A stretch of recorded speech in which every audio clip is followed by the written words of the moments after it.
Hi, it's Maximus Mark, and a very common question that I get asked is, what's the best diet? What should I be eating? Well, to that, I always like to answer that with an analogy. I want you in a second to imagine that there's two little kids out in front of you right now, and they're playing. There's little Bobby and there's little Jane.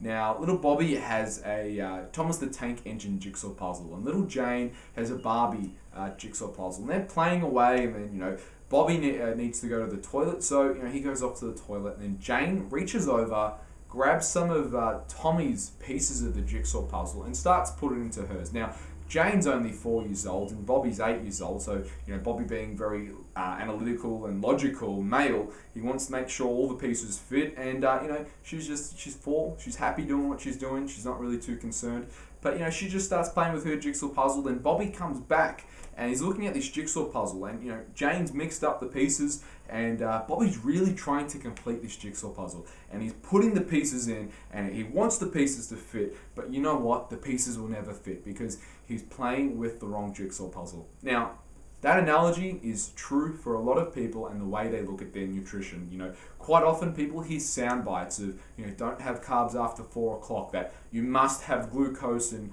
post-workout training shake, or you have to have oats and eggs in the morning, or you need to start your day with a breakfast cereal, or you're not supposed to eat meat, or you're supposed to eat meat every single day of the week. Now, all of those are basically sound bites and pieces of the jigsaw puzzle. So they may be a piece for you, they may not. So I don't really look at the world of nutrition as any absolutes. There are things that absolutely work, there's fundamentals, but from there, it's all about experimentation. And furthermore, it's about the communication and the message that those foods are actually sending to your body. So yes, absolutely, there are some underlying principles that I think we all should adhere to, such as don't eat refined sugars, avoid genetically modified foods, don't use trans fatty acids or vegetable oils or hydrogenated oils, avoid margarine, don't fall for marketing scams like vitamin water and Nutri-Grain and all those other products that are basically commercializations of food, and avoid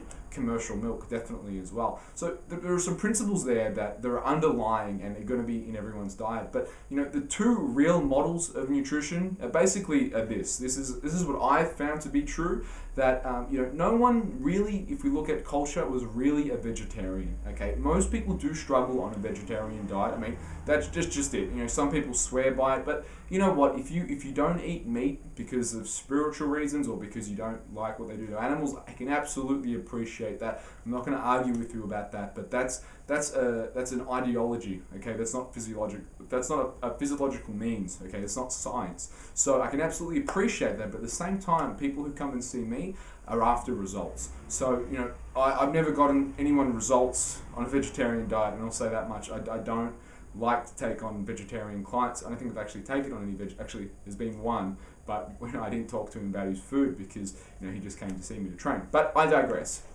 The point here is that everyone has their own unique jigsaw puzzle, and yet those two models that I was talking about before, there's basically the high protein, high fat diet. Think of that as like the Eskimos, where the Eskimos used to eat a lot of protein, a lot of meat, and a lot of fats. Basically, not a lot of vegetables grew up where they were, and they had a lot of fish in their diet and blubber, and they were a very healthy culture. But then on the other side of the world, you had the tribes like the Hunza, who still ate meat, but they didn't eat a lot of meat.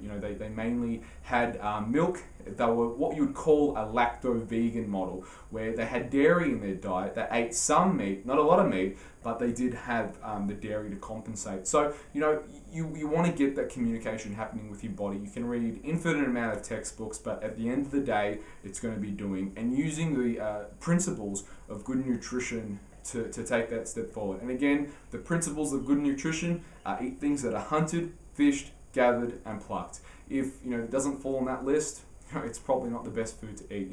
If it's a processed food or cereal, it's not a good choice. So till next time, folks, train hard, eat healthy, and supplement smart.